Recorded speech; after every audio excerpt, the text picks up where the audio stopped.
Hello friends, welcome to Lokesh Kannada channel. ಇವತ್ತು ನಾವು HRMSನಲ್ಲಿ ಪ್ರೊಫೆಷ್ನರಿ ಪೀರಿಯಡನ್ನು ಯಾವ ರೀತಿ ಅಪ್ಡೇಟ್ ಮಾಡಬೇಕನ್ನೋದು ನೋಡೋಣ. ಸೊ ಹೊಸದಾಗಿ ಸೇರ್ಪಡೆಯಾಗಿರೋ ಎಂಪ್ಲಾಯಿದು 2 ವರ್ಷ ಪ್ರೊಫೆಷ್ನಲಿ ಪೀರಿಯಡ್ನಲ್ಲಿರ್ತಾರೆ. ಒನ್ಸ್ ಖಾಯಂ ಸೇವಾವಧಿ ಪೂರ್ಣಗೊಂಡಾದ ತಕ್ಷಣ ಅವ್ರ ಹೆಡ್ ಆಫ್ ದ ಇನ್ಸ್ಟಿಟ್ಯೂಷನ್ ಕಡೆಯಿಂದ ಪ್ರೊಫೆಷ್ನಲಿ ಡಿಕ್ಲೇರ್ ಆಗಿರುವಂಥ ಒಂದು ಆರ್ಡ್ರನ್ನು ಇಶ್ಯೂ ಮಾಡ್ತಾರೆ. ಸೊ ಪ್ರೊಫೆಷ್ನಲಿ ಡಿಕ್ಲೇರ್ ಆಗಿರೋ ಎಂಪ್ಲಾಯ್ದನ್ನು HRMSನಲ್ಲಿ ಯಾವ ರೀತಿ ಅಪ್ಡೇಟ್ ಮಾಡಬೇಕನ್ನೋದು ನೋಡೋಣ. ಸೊ ಮೊದಲನೇದಾಗಿ HRMS ಲಾಗಿನ್ ಆದ ತಕ್ಷಣ ಹೋಮ್ ಪೇಜ್ ಓಪನ್ ಆಗುತ್ತೆ. ಇದರಲ್ಲಿ ಸರ್ವಿಸ್ ರಿಜಿಸ್ಟರ್ ಅಂತಿದೆ ನೋಡಿ. ಸರ್ವಿಸ್ ರಿಜಿಸ್ಟರ್ನಲ್ಲಿ ಪ್ರೊಬೇಷನ್ ಡೀಟೇಲ್ಸ್ ಅಂತಿದೆ, ಅದ್ರ ಮೇಲೆ ಕ್ಲಿಕ್ ಮಾಡಿ. ಸೊ ಅದ್ರ ಮೇಲೆ ಕ್ಲಿಕ್ ಮಾಡಿದ ತಕ್ಷಣ ಎಂಪ್ಲಾಯ್ದು ನೀವು ನೇಮನ್ನು ಇನ್ಸರ್ಟ್ ಮಾಡ್ಕೋಬೇಕಂತ ಇದ್ರಿ, ಆ ನೇಮನ್ನು ಇಲ್ಲಿ ಸರ್ಚ್ ಮಾಡಿಬಿಟ್ಟು ಗೆಟ್ ಅಂತ ಕೊಟ್ಟಾಗ ಆ ಎಂಪ್ಲಾಯ್ದು ಎಲ್ಲ ಡೀಟೇಲ್ಸ್ ಓಪನ್ ಆಗುತ್ತೆ. ಇಲ್ಲಿ ತೋರಿಸ್ತಾ ಇದೆ ನೋಡಿ, this employee probation period is for 2 years ಅಂತಿದೆ. ಓಕೆ ಅಂತ ಕೊಡಿ. ಓಕೆ ಅಂತ ಕೊಟ್ಟ ತಕ್ಷಣ ಡೀಟೇಲ್ಸ್ ಆಗಿ ಬರುತ್ತೆ, ಅಂದರೆ ಡೇಟ್ ಆಫ್ ಜಾಯ್ನಿಂಗು, ಡೆಸಿಗ್ನೇಷನ್ ಏನಿದೆ ಪ್ರತಿಯೊಂದು ಬರುತ್ತೆ. ಸೊ ಇಲ್ಲಿ ಎಕ್ಸಾಮ್ ಕ್ಲಿಯರೆನ್ಸ್ ಸ್ಟೇಟಸ್ ಅಂತಿದೆ ನೋಡಿ, ಅದನ್ನು ಕ್ಲಿಯರ್ಡ್ ಅಂತ ಓದ್ತೀನಿ. ಅಂದರೆ ಪ್ರೊಫೆಷ್ನಲಿ ಪೀರಿಯಡ್ ನೀವು ಪ್ರಪೋಸಲ್ ಕಳ್ಸೋಕ್ಕಿಂತ ಮುಂಚೆ ಆ ಎಂಪ್ಲಾಯಿ ಡಿಪಾರ್ಟ್ಮೆಂಟಲ್ ಎಕ್ಸಾಮನ್ನು ಕಂಪಲ್ಸರಿಯಾಗಿ ಕ್ಲಿಯರ್ ಮಾಡ್ಕೊಂಡು ಇರಬೇಕಾಗುತ್ತೆ, ಅಂದರೆ ಪಾಸ್ ಆಗಿರಬೇಕಾಗುತ್ತೆ. ಸೊ ಒನ್ಸ್ ಎಂಪ್ಲಾಯ್ ಪಾಸ್ ಆಗಿದ್ದಾರೆ, ಹಾಗಾದರೆ ಎಕ್ಸಾಮ್ ಕ್ಲಿಯರೆನ್ಸ್ ಸ್ಟೇಟಸ್ ಅಂದರೆ ಕ್ಲಿಯರ್ಡ್ ಅಂತ ಆಗ್ತಾಯಿದ್ದೀನಿ. ಅದಾದ ತಕ್ಷಣ ಡೇಟ್ ಅಂತ ಕೇಳ್ತಾ ಇದೆ, ಆ ಮಾರ್ಕ್ಸ್ ಕಾರ್ಡ್ ಮೇಲೆ ಡೇಟ್ ಇರುತ್ತೆ, ಆ ಡೇಟನ್ನು ನೋಡ್ಕೊಂಡು ಹಾಕ್ಬಿಡಿ. ಪ್ರೊಫೆಷ್ನರಿ ಹ್ಯಾಸ್ ಬಿನ್ ಡಿಕ್ಲೇರ್ಡ್ ಅಂತ ಕೇಳ್ತಾ ಇದೆ, ಇದು ಆಟೋಮೆಟಿಕ್ಕಾಗಿ ಎಸ್ ಅಂತ ತೊಗೊಂಡಿದೆ, ಯಾಕಂದರೆ ಎಕ್ಸಾಮ್ ಕ್ಲಿಯರ್ ಆಗಿ ನೀವು ಮಾಡಿದಾಗ ಆಟೋಮೆಟಿಕ್ಕಾಗಿ ಎಸ್ ಅಂತ ಹೋಗುತ್ತೆ. ಡೇಟ್ ಆಫ್ ಡಿಕ್ಲರೇಷನ್ ಅಂತಿದೆ.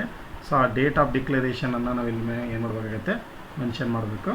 So once date of declaration mention ಆದಮೇಲೆ, ಅಂದರೆ ಯಾವ ಡೇಟಿಗೆ ಜಾಯ್ನ್ ಆಗಿದ್ದಾರೆ 2 years, ಎಕ್ಸಾಂಪಲ್ ಒಂದು 13 ಡೇಟಿಗೆ ಅವ್ರು ಜಾಯ್ನ್ ಆಗಿದ್ದಾರೆ ಅಂದರೆ ನೆಕ್ಸ್ಟ್ 2 years 12 ಡೇಟಿಗೆ ಅವ್ರದ್ದು ಏನಾಗುತ್ತೆ ಪ್ರೊಫೆಷ್ನಲಿ ಪೀರಿಯಡ್ ಕ್ಲಿಯರ್ ಆಗುತ್ತೆ. ಹಾಗಾಗಿ ಡೇಟ್ ಆಫ್ ಡಿಕ್ಲರೇಷನ್ ಇರುತ್ತೆ.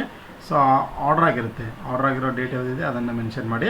ಡಿಕ್ಲರೇಷನ್ ಆರ್ಡರ್ ನಂಬರ್ ಅಂತಿದೆ, ಅದನ್ನು ಕೂಡ ಎಲ್ಲ ಏನು ಮಾಡಬೇಕು, ಎಂಟ್ರಿ ಮಾಡಬೇಕಾಗುತ್ತೆ.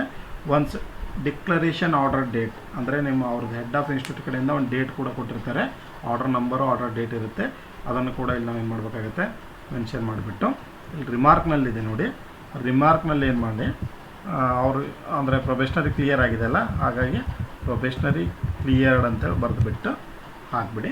ಸೊ ಇಷ್ಟೆಲ್ಲ ಆದ ತಕ್ಷಣ ಇಲ್ಲೊಂದು ಅಪ್ಲೋಡ್ ಅಂತ ಆಪ್ಷನ್ ಇದೆ ನೋಡಿ, ಅಪ್ಲೋಡ್ ಡಾಕ್ಯುಮೆಂಟ್ ಅಂದರೆ ನೀವೇನು ಮಾಡಬೇಕಾಗತ್ತೆ, ಆ ಡಾಕ್ಯುಮೆಂಟನ್ನು PDF ಸ್ಕ್ಯಾನ್ ಮಾಡಿಕೊಂಡು ನಿಮ್ಮ ಡೆಸ್ಕ್ಟಾಪ್ ಅಥವಾ ಯಾವುದೇ ಒಂದು ಫೋಲ್ಡರ್ನಲ್ಲಿ ಇಟ್ಟಾಗ ಆ ಎಂಪ್ಲಾಯ್ದು ನಾವೇನು ಮಾಡಬೇಕಾಗುತ್ತೆ, ಇಲ್ಲಿ ಸರ್ಚ್ ಮಾಡಿಬಿಟ್ಟು ಸೊ ಆ ಎಂಪ್ಲಾಯ್ದು ಏನು ನೇಮ್ ಕೊಟ್ಟಿದ್ರಿ ಆ ನೇಮನ್ನು ಇಲ್ಲಿ ಸೆಲೆಕ್ಟ್ ಮಾಡ್ಕೊಂಡ್ಬಿಟ್ಟು ಆ ಡಾಕ್ಯುಮೆಂಟನ್ನು ಏನು ಮಾಡಬೇಕಾಗುತ್ತೆ, ಇಲ್ಲಿ ಅಪ್ಲೋಡ್ ಮಾಡಬೇಕಾಗುತ್ತೆ. ಒನ್ಸ್ ಡಾಕ್ಯುಮೆಂಟ್ ಅಪ್ಲೋಡ್ ಆದ ತಕ್ಷಣ ಆ್ಯಡ್ ಡಾಕ್ಯುಮೆಂಟ್ ಇದ್ದಿದೆ, ಆ್ಯಡ್ ಡಾಕ್ಯುಮೆಂಟ್ ಮಾಡಿ. So file was uploaded successfully ಅಂತ ಬರುತ್ತೆ. ಸೊ ಇದನ್ನು ಮಿನಿಮೈಸ್ ಮಾಡಿಬಿಟ್ಟು ಇಲ್ಲಿ ಸೇವ್ ಅಂತ ಆಪ್ಷನ್ ಇದೆ ನೋಡಿ, ಸೊ ಆಪ್ಷನನ್ನು ಏನು ಮಾಡಬೇಕಾಗುತ್ತೆ, ನಾವು ಸೇವ್ ಅಂತ ಕೊಡಬೇಕು. ಸೊ ಈ ರೀತಿಯಾಗಿ ಯಾವುದೇ ಒಬ್ಬ ಎಂಪ್ಲಾಯಿ ಹೊಸದಾಗಿ ಸೇರ್ಪಡೆ ಆಗಿರೋದು ವಿದಿನ್ 2 yearsನಲ್ಲಿ ಪ್ರೊಫೆಷ್ನಲಿ ಡಿಕ್ಲೇರ್ ಆಗಿದೆ ಅಂತಂದರೆ ಅದನ್ನು ಈ ರೀತಿ ಅವರ ಡಾಟಾನ ನಾವು ಏನು ಮಾಡಬೇಕಾಗತ್ತೆ, HRMSನಲ್ಲಿ ಅಪ್ಲೋಡ್ ಮಾಡಬೇಕಾಗತ್ತೆ. ಯಾಕಂದರೆ ಇದು ಡಾಟಾ ಅಪ್ಲೋಡ್ ಆಗೋ ತನಕ 2ನೇ ಇನ್ಕ್ರಿಮೆಂಟ್ ಅವ್ರದ್ದು ಹೆಲ್ಡಪ್ ಆಗಿರುತ್ತೆ, ಅದನ್ನು ಕೊಡೋಕ್ಕೆ ಬರೋಲ್ಲ. ಹಾಗಾಗಿ ಯಾವುದೇ ಒಬ್ಬ ಎಂಪ್ಲಾಯ್ದು ಪ್ರೊಫೆಷ್ನರಿ ಡೀಟೇಲ್ಸ್ ಕ್ಲಿಯರ್ ಆದ ತಕ್ಷಣ ಈ ರೀತಿಯಾಗಿ ನಾವು ಏನು ಮಾಡಬೇಕಾಗುತ್ತೆ, ಡಾಕ್ಯುಮೆಂಟನ್ನು ಅಪ್ಲೋಡ್ ಮಾಡಬೇಕಾಗುತ್ತೆ. ಇದೇ ರೀತಿ ಇನ್ನಷ್ಟು ವೀಡಿಯೋಗಳಾಗಿ ನಂದು ಯೂಟ್ಯೂಬ್ನಲ್ಲಿ ಚಾನಲ್ ಇದೆ, ಲೋಕೇಶ್ ಕನ್ನಡ ಅಂತೆ. ಚಾನಲನ್ನು ನೋಡಿ ಲೈಕ್ ಮಾಡಿ, ಸಬ್ಸ್ಕ್ರೈಬ್ ಮಾಡಿ. ಬೇರೆ ಯಾವುದಾದ್ರೂ ನಿಮಗೆ ವೀಡಿಯೋಸ್ ಬೇಕಾಗಿದ್ದರೆ ಕಮೆಂಟ್ ಬಾಕ್ಸ್ನಲ್ಲಿ ಮೆನ್ಷನ್ ಮಾಡಿಬಿಟ್ಟು ಹೇಳಿದರೆ ರಿಕ್ವೈರ್ಮೆಂಟ್ ಇರೋಂಥ ವೀಡಿಯೋನ ನಾನು ಏನು ಮಾಡ್ತೀನಿ, ಅಪ್ಲೋಡ್ ಮಾಡ್ತೀನಿ. Okay, thank you.